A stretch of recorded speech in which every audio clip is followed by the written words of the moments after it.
네, 오늘도 주님 앞에 나와 예배드리는 우리 모든 성도 여러분들 주님의 이름으로 환영하며 축복합니다.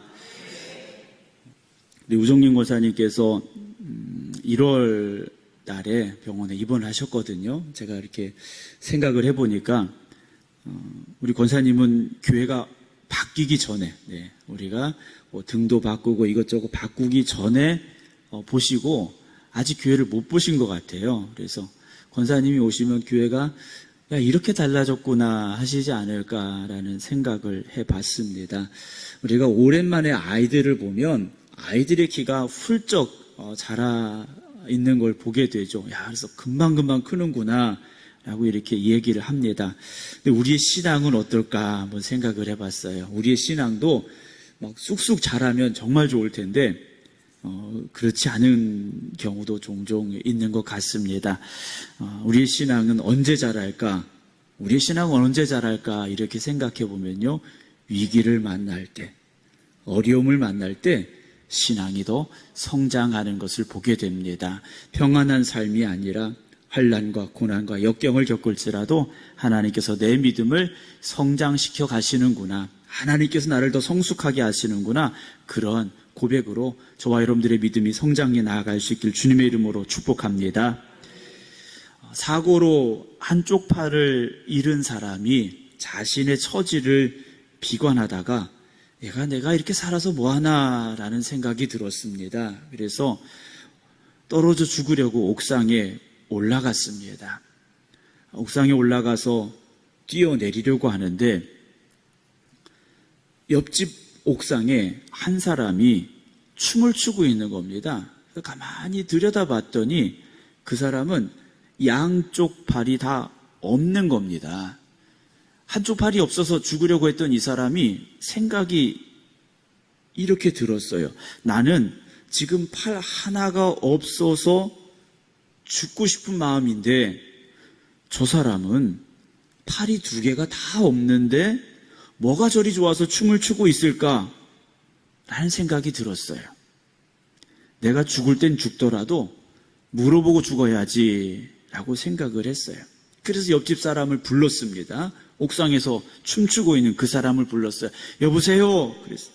나는 지금 내 팔 하나를 사고로 잃어서 죽고 싶은 생각 때문에 여기 올라왔는데 당신은 팔 2개가 다 없는데 도대체 뭐가 좋아서 춤을 추고 있습니까? 이렇게 물었어요. 그랬더니 건너편에서 춤추고 있던 그 사람이 답답하다는 표정으로 소리를 질렀어요. 당신은 내가 지금 춤추는 것 같아 보입니까? 그랬어요. 나는 지금 등이 너무 가려워서 몸을 흔들고 있는 중이라고 대답을 했어요. 이 말을 들은 한쪽 팔 잃은 사람이 어떤 생각을 했겠습니까? 그래, 가려울 때 긁을 한쪽 팔이 있는 게 감사하구나 생각하면서 옥상에서 다시 내려왔다고 합니다. 우리가 살다 보면 정말 속상한 일도 있죠. 답답한 상황도 마주할 때가 있습니다. 그런데 그 답답하고 억울하고 힘든 상황 속에서도 믿음의 눈을 들어 주님을 바라볼 수 있는 여러분들이 되시기 바랍니다. 믿음으로 살아야 되죠. 현실을 바라보면 힘들지 않은 게 뭐가 있습니까? 현실을 보면 다 힘들어요. 하지만 오늘 예배드리는 저와 여러분들의 눈은 현실을 바라보는 것이 아니라 모든 것을 이루어 가시고 역사하시는 하나님을 바라볼 수 있는 믿음의 눈이 되기를 주님의 이름으로 축복합니다. 우리 옆에 분들하고 다시 한번 인사하죠. 믿음의 눈으로 바라봅시다. 네, 감사합니다. 목사가 이렇게 하라고 해서 하시면요, 너무 감사해요. 네. 안 하시고 가만히 있으면 이거 어떻게 해야 되나 제가 안절부절 못할 텐데 그래도 감사한 마음으로 순종해 주셔서 너무 감사합니다. 지난 한 주간 제가 휴가를 다녀왔습니다. 네, 집에도 있고 다녀오기도 했는데요. 우리 장로님들 또 권사님들, 집사님들 우리 모든 성도 여러분들의 기도와 사랑으로 휴가 잘 보냈습니다. 그런데 목사가 쉬는 게 그렇게 좋은 건 아닌 것 같아요. 네. 새벽에 기도해야 되는데, 새벽에 교회 와야 되는데, 우리 장로님들에게 순서를 맡기고 또 수요예배도 장로님들에게 순서를 맡겼으니까 마음은 와보고 싶은데 오긴 그렇고, 네, 참 그랬습니다. 우리가 기도할 수 있다라는 것, 예배 드릴 수 있다는 것 참 감사한 것 같아요. 그래서 오늘도 예배 드리는 이 시간이 오늘 여러분들의 삶에 있어서 가장 행복한 시간 되기를 주님의 이름으로 축복합니다. 히브리서 11장, 우리가 히브리서의 말씀을 함께 나눴었는데요. 히브리서 11장은 우리가 믿음의 장이라 이렇게 부르기도 합니다. 11장 5절 보게 되면 에녹에 대한 설명이 나와요. 믿음으로 에녹은 죽음을 보지 않고 옮겨졌다 그랬죠. 에녹은 죽지 않고 이 땅에서 어디로 갔습니까? 하나님의 나라로 간 사람이에요. 그런데 하나님이 그를 옮기셨는데 그는 옮겨지기 전에 어떤 사람이라고 칭함받았습니까? 하나님을 기쁘시게 하는 자라 하는 증거를 받은 사람이에요. 그는 이 땅에 살면서도 누구를 기쁘시게 했습니까? 하나님을 기쁘시게 했어요. 그럼 무엇으로 하나님을 기쁘시게 했느냐? 6절 봅니다. 믿음이 없이는 하나님을 기쁘시게 할 수 없다 그랬어요. 에녹은 믿음으로 하나님을 기쁘시게 해드렸어요. 오늘 저와 여러분들도 얼마든지 하나님을 기쁘시게 해드릴 수 있다라는 거죠. 무엇으로 기쁘게 해드립니까? 믿음으로 기쁘시게 해드릴 수 있다라는 거죠. 로마서 4장 11절 보게 되면 아브라함에 대한 말씀이 나와 있어요. 그가 할례의 표를 받은 것은 무할례시의 믿음으로 된 의를 인친 것이니 그는 무할례자로서 믿는 모든 자의 뭐가 됐습니까? 조상이 됐다 그랬어요. 아브라함은요, 모든 믿는 자의 조상이 됐다라는 거죠. 아브라함은 쉽게 말씀드리면 믿음의 조상이라 부를 수 있죠. 그러면 에녹이 믿음으로 하나님을 기쁘시게 해드렸다 그랬어요. 에녹은 사실 아브라함 이전의 사람입니다. 그런데 아브라함을 성경은 믿음의 조상이라고 부릅니다. 그러면 아브라함에게도 믿음이 있었는데 그 믿음은 어떤 믿음이었겠습니까? 하나님을 기쁘시게 해드리는 믿음이었다라는 거죠. 오늘 저와 여러분 우리 모두가 다 믿음의 사람들이 되어져야 됩니다. 그 믿음은 하나님을 기쁘시게 해드리는 믿음이어야 된다는 것이죠. 창세기 12장은 아브라함을 부르시며 하나님께서 하신 말씀, 약속이 나와 있습니다. 창세기 12장 3절 보면 너를 축복하는 자에게는 내가 복을 내리고 너를 저주하는 자에게는 내가 저주하리니 땅의 모든 족속이 너로 말미암아 무엇을 얻습니까? 복을 얻는다 그랬어요. 하나님께서 아브라함에게 하신 말씀은 네가 복의 근원이 될 것이고 너로 말미암아 땅의 모든 족속이 복을 얻게 될 것이다 말씀하셨어요. 유대인들은, 이스라엘 백성들은 선민 사상이라는 아주 독특한 사상이 있습니다. 하나님이 자기들을 택하셨는데 이 자기들을 택하신 것은 자기들만 택하셨다라는 잘못된 생각으로 변질이 됐어요. 하나님께서 이스라엘 백성들을 택하신 것은 제사장 민족으로 삼으셔서 그들과 함께 하시는 하나님께서 그들이 믿음으로 살아갈 때 어떻게 역사하시고 축복하시는가가 그들을 통하여 증거되길 원하셨고 보여지길 원하셨다라는 거죠. 그래서 세상 모든 민족이 이스라엘 백성들처럼 하나님 앞에 서기를 원하셨는데 이스라엘 백성들은 아니야, 우리만 사랑하셔, 우리만 축복하셔라는 잘못된 선민 사상에 빠져 있었다라는 겁니다. 하나님께서 아브라함을 부르신 이유는 아브라함을 통하여 모든 민족이 복을 받게 하시려는 것이었다라는 거죠. 복이라는 것 참 좋은 거지 않습니까? 여러분 다 복 받기를 원하시잖아요. 우리는 다 복 있는 사람이 되기를 원합니다. 그런데 이 복은 어떤 복이냐? 아브라함에게 말씀하셨던 그 복을 생각해 봐야 됩니다. 아브라함에게 무엇이라 말씀하셨습니까? 땅의 모든 족속이 너로 말미암아 복을 얻는다 그러셨어요. 하나님은 여러분들을 분명히 축복하십니다. 그리고 여러분들은 복의 사람이 될 것이에요. 그러나 그 복은 나만 잘 먹고 잘 사는 복이 아니라 나를 통하여 축복하시는 그 축복이 나를 통하여서 세상에 흘러나가야 된다는 것이죠. 나를 통하여 다른 사람들도 축복의 사람들이 되어져야 된다는 것입니다. 축복은 나누라고 주셨다라는 거죠. 축복은요, 나를 통하여 다른 사람에게 흘러가야 되는 겁니다. 그게 바로 내가 이 땅에 지금 살아가는 이유라는 것이죠. 오늘 우리가 지금도 이 땅에 살아가야 될 이유가 무엇입니까? 하나님이 주는 축복이 나를 통하여서 다른 사람들에게 전해져야 되고 증거되어져야 하기 때문이라는 것이죠. 우리가 성경 말씀을 오늘도 읽고 듣고 배우는 이유가 무엇입니까? 성경을 통하여 깨달아야 되기 때문입니다. 성경을 통하여 우리가 배워야 될 건 배우고, 그리고 우리가 버려야 될 건 버려야 되고, 우리에게 경고하시는 말씀은 경고로 받아들여야만 된다라는 것이죠. 창세기 12장 10절입니다. 하나님께서 아브라함에게 복 주시겠다 약속하시고 아브라함을 부르셨어요. 그리고 아브라함은 하나님의 말씀에 따라 가나안 땅까지 왔습니다.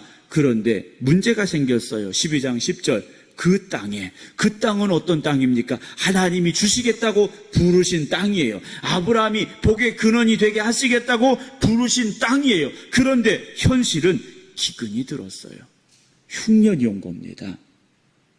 먹을 게 없었어요. 아니, 하나님께서 축복하신다고 부르셨는데, 하나님께서 주시겠다고 부르신 땅인데 그 땅에 기근이 들었다라는 거예요. 그럼 어떻게 해야 됩니까? 먹고 살아야죠. 아브라함이 어디로 갑니까? 애굽에 내려갑니다.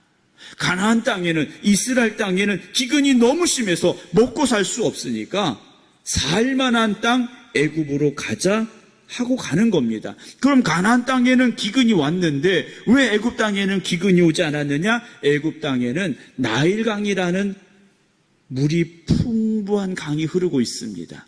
그리고 애굽 땅은 평지예요. 나일강의 물을 우리가 흔히 말하는 물고랑만 조금씩만 내줘도 그 물이 흘러서 밭으로 들어갈 수 있는 땅이라는 거죠. 그리고 강의 하류에 있다 보니까 상류에서부터 풍부한 양분을 이 물이 머금고 내려왔다라는 거예요. 그래서 거름을 줄 필요도 없다라는 거예요. 물만 대주면 물도 들어가고 거름도 되고 농사 짓기 쉬운 땅이라는 거죠. 그래서 아브라함이요, 그 땅으로 내려갔다라는 겁니다. 우리가 농사를 지으려면 밭을 갈아야 되죠. 씨를 뿌려야 되죠. 거름도 줘야 되죠. 물도 줘야 되죠. 그래서 땀 흘리고 수고해야 열매를 거둘 수 있는 게 농사지 않습니까? 그런데 애굽이라는 곳은요, 다른 곳에서 농사 짓는 것보다 훨씬 쉬워요. 그리고 내가 하는 것 그 이상으로 주는 곳이 바로 애굽 땅이었다라는 겁니다. 영적인 시각으로 본다면 애굽이라는 곳은요, 내가 수고한 것만큼 거둘 수 있는 곳이에요. 내가 땀 흘린 만큼 거둘 수 있는 곳이에요. 그래서 열심히 일하면 성공할 수 있는 곳, 그게 바로 애굽입니다. 하지만 가나안 땅은 달라요. 가나안 땅은 다른 곳입니다. 척박한 곳이 많고요, 비가 거의 오지 않습니다. 메마른 땅이에요. 어떻게 합니까? 누구만 바라봐야 됩니까? 하나님만 바라봐야 돼요. 가나안 땅은 하나님만 바라봐야 되는 곳이에요. 하나님이 은혜 주시고 하나님이 축복하셔야 열매를 거둘 수 있는 곳, 그곳이 바로 가나안 땅이라는 거죠. 물론 이스라엘 땅에도 풍족한 땅이 있습니다. 풍요로운 땅이 있어요. 그러나 전부가 아니라는 거죠. 반면에 애굽이라는 곳은요, 물론 사막도 있습니다만 농사 짓는 곳은요, 내가 노력만 하면 얼마든지 풍성한 수확을 거둘 수 있는 곳이에요. 여러분, 우리의 삶은 어떤 삶이기를 원하십니까? 사실 우리가 원하는 삶은 애굽과 같은 현실이에요. 내가 땀 흘리는 만큼 소득을 얻고 내가 수고하는 만큼 성공하고, 여러분 그러길 원하지 않습니까? 누가 척박한 땅에서 농사 짓길 원합니까? 그런데 하나님은요, 우리를 그 가나안 땅으로 부르고 계시다라는 거죠. 심지어 이스라엘 백성들은요, 광야길로 부르셨다라는 겁니다. 왜 그러셨습니까? 신명기 8장 2절 보게 됩니다. 네 하나님 여호와께서, 누구 하나님이요? 네 하나님이에요. 신명기는 이스라엘 백성들이 광야 40년 세월을 마치고 이제 가나안 땅을 들어가야 되는데 모세가 마지막 유언과 같이 남긴 말씀이 신명기의 말씀이에요. 모세가 이스라엘 백성들에게 말하는 겁니다. 네 하나님 여호와께서 이 40년 동안에 네게 광야길을 걷게 하신 것을 기억하라 그랬어요. 40년 동안 광야의 길을 걸어왔는데 이거 기억하라는 거예요. 야, 힘들었어, 어려웠어, 이걸 기억하라는 것이 아니라 이는 너를 낮추시며 너를 시험하사 네 마음이 어떠한지 그 명령을 지키는지 지키지 않는지 하나님이 알려고 하셨다라는 것을 기억하라는 겁니다. 8장 3절 너를 낮추시며 너를 줄이게 하시며 또 너도 알지 못하며 네 조상들도 알지 못하던 만나를 내게 먹이신 것은 사람이 떡으로만 사는 것이 아니요 여호와 입에서 나오는 모든 말씀으로 사는 줄을 네가 어떻게 됩니까? 알게 하려 하심이라 그랬어요. 40년 동안 광야에서 살게 하신 이유는 다른 거 아니에요. 하나님 말씀으로 살아야 됩니다. 하나님 말씀으로 살아야 됩니다. 이걸 알라고요. 거기 살게 하셨다라는 겁니다. 여러분, 우리가 광야와 같은 삶을 살고 있다면, 가나안의 그 척박한 땅에 살고 있다면 무엇을 깨달으라는 말씀입니까? 아, 하나님 말씀대로 살아야 되는구나. 누구만 바라보아야 된다는 겁니까? 하나님만 바라보아야 된다는 것을 우리가 깨달으라고 그 시간을 우리에게 주셨다라는 거죠. 그런데 우리의 눈은 다시 어디를 바라봅니까? 애굽 땅을 바라보는 거예요. 하나님 의지하고 하나님께 맡기고 믿음으로 살아가는 게 힘드니까, 더디니까, 늦어지니까 어떻게 합니까? 애굽 땅을 바라볼 수밖에 없다라는 거죠. 오늘 13절 말씀 보면 하나님께서 아브라함에게 말씀하셔요. 오늘 15장의 상황은 어떤 상황이냐면 아브라함이 하나님께서 아들 주시겠다고 약속하셨는데 시간이 지나도요 아들이 안 생기는 거예요. 아내가 잉태하지 않는 거예요. 그래서 어떻게 하느냐? 양자를 드리려고 합니다. 자기가 데리고 있던 이 엘리에셀이라는 믿을 만한 사람을 양자로 삼겠습니다. 하나님 앞에 말씀을 드렸어요. 그랬더니 하나님께서 아브라함아, 아니야. 내가 너한테 아들 줄 거야. 그 아들이 네 상속자가 될 거야. 하나님께서 아브라함에게 말씀하셨어요. 그리고 나서 아브라함을 이끌고요, 밖으로 데리고 나가셨어요. 4,000년 전입니다. 4,000년 전에 아브라함에게 하늘의 별을 봐라 그러셨어요. 하늘의 별을 봐라. 별이 몇 개나 되니? 셀 수 있겠니? 물어보셨어요. 요즘은 하늘의 별을 봐도 웬만하면 집중력만 있으면 셀 수 있습니다.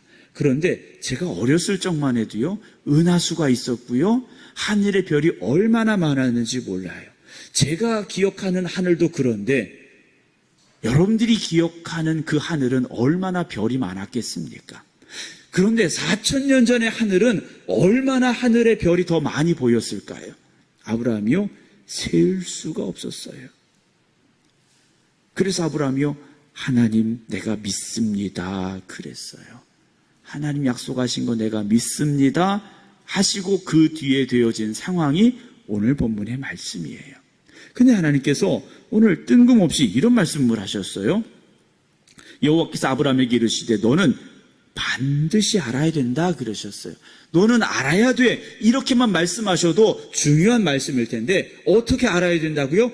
반드시 꼭 알아야 된다고 하셨어요. 그럼 무엇을 알라고 말씀하십니까? 네 자손이 이방에서 객이 되어 그들을 섬기겠고 그들은 몇 년이요? 400년 동안 내 자손을 괴롭게 할 것이다 그러셨어요.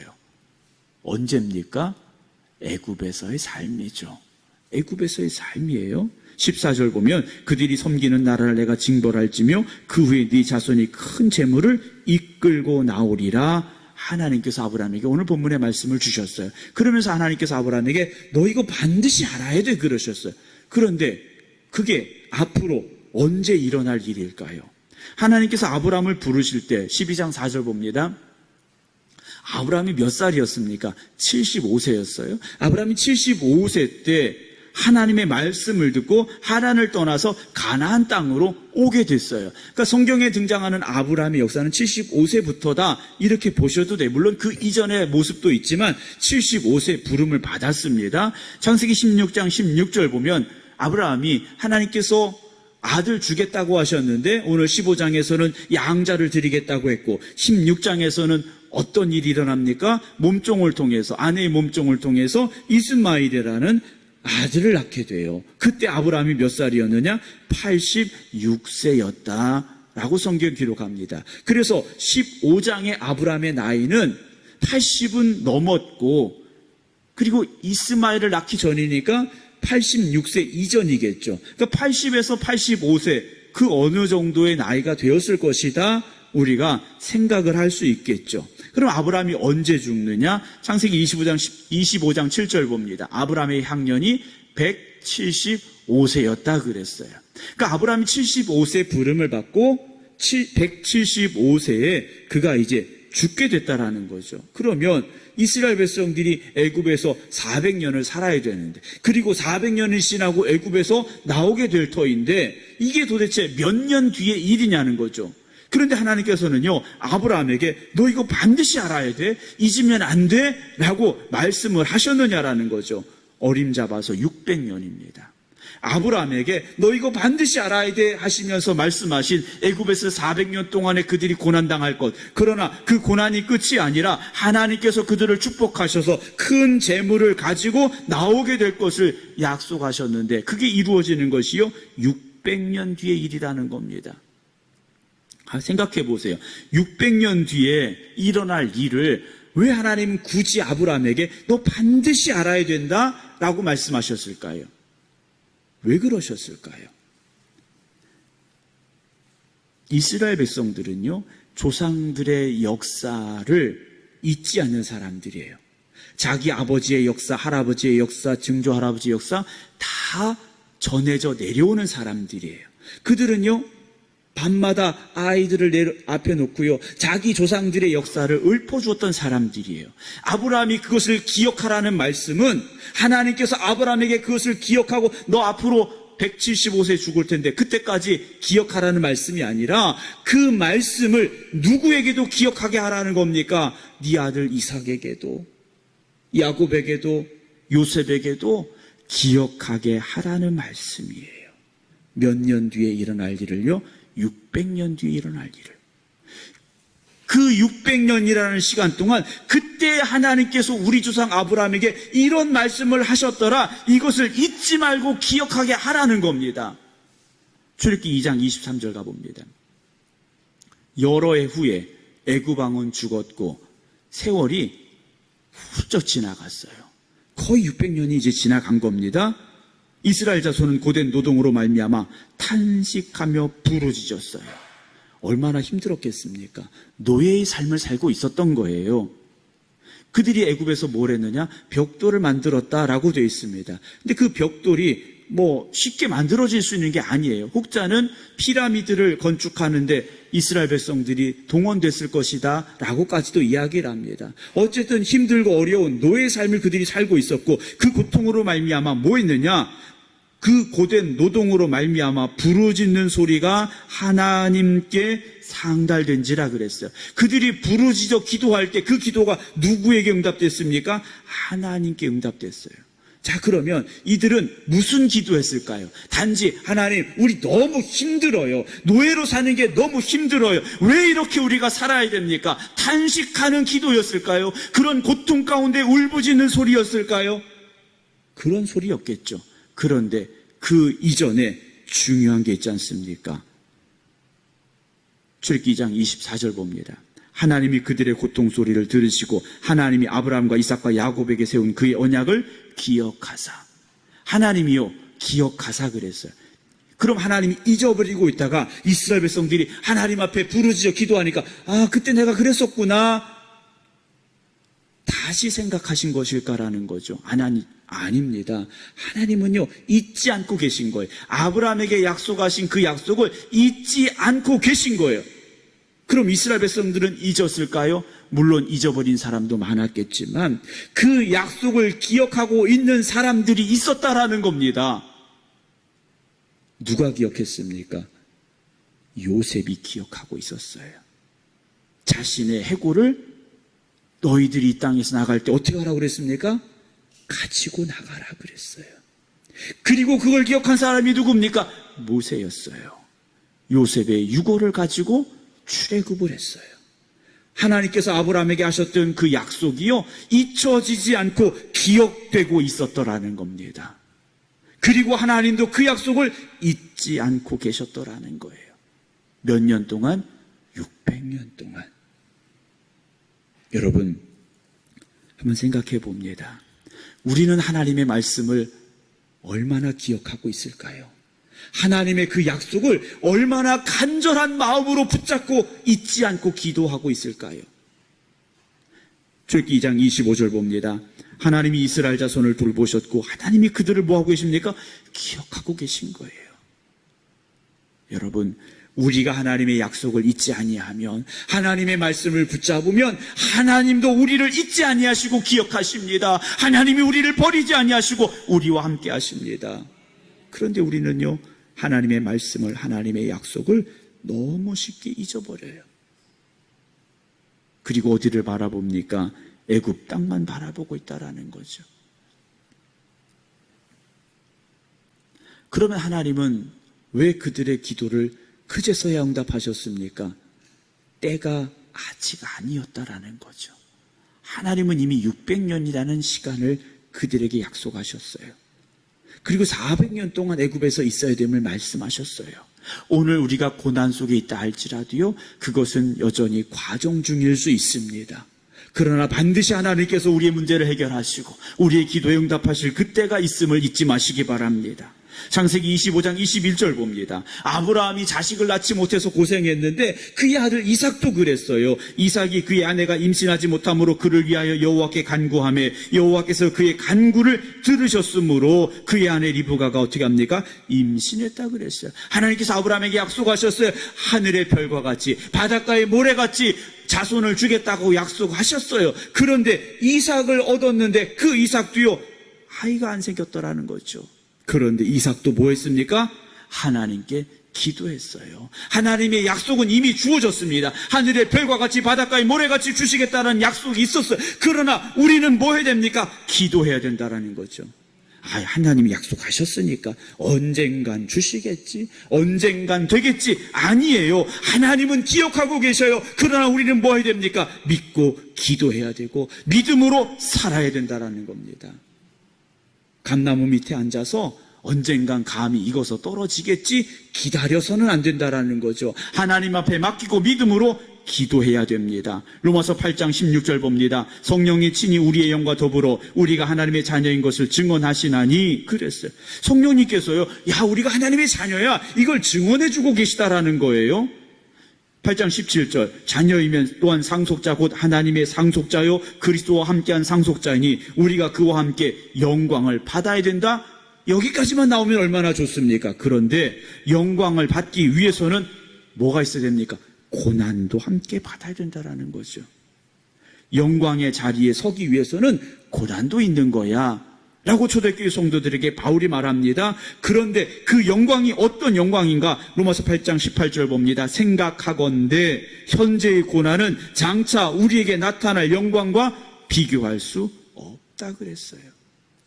바울이 바라보는 건 뭡니까? 지금의 고난이 아니에요. 앞으로 우리에게 허락될 하나님이 주는 영광의 자리라는 것이죠. 영광을 바라보면 지금의 고난은요, 이길 수 있는 겁니다. 영광을 바라보는 사람은, 영광의 면류관을 바라보는 사람은 지금의 고난을 이길 수가 있어요. 여러분, 마라톤 선수들을 보세요. 42.19m. 여러분, 이거 어떻게 달립니까? 42.19km를요 어떻게 달립니까? 그런데 이들이 달리는 이유는 뭡니까? 결승점이 있기 때문에. 그 결승점을 통과한 사람에게 면류관이 주어지기 때문에, 영광의 그 월계수관이 주어지기 때문에 달리는 거예요. 여러분, 우리가 지금 가는 이 길이 고난의 길일 수 있습니다. 이스라엘 백성들이 애굽에서요 400년이라는 시간이 행복한 시간이었습니까? 고난의 시간이었어요. 그러나 하나님께서 그들에게 약속하신 것은 그러다 죽어라, 이게 아니었다라는 거죠. 가나안이라는 약속의 땅, 하나님이 허락하시는 축복의 땅이 있음을 잊지 말라는 하나님의 약속이었다라는 것을 오늘 이 말씀 속에서 저와 여러분들이 깨닫기를 원합니다. 여러분, 오늘 우리는 어디를 가고 있습니까?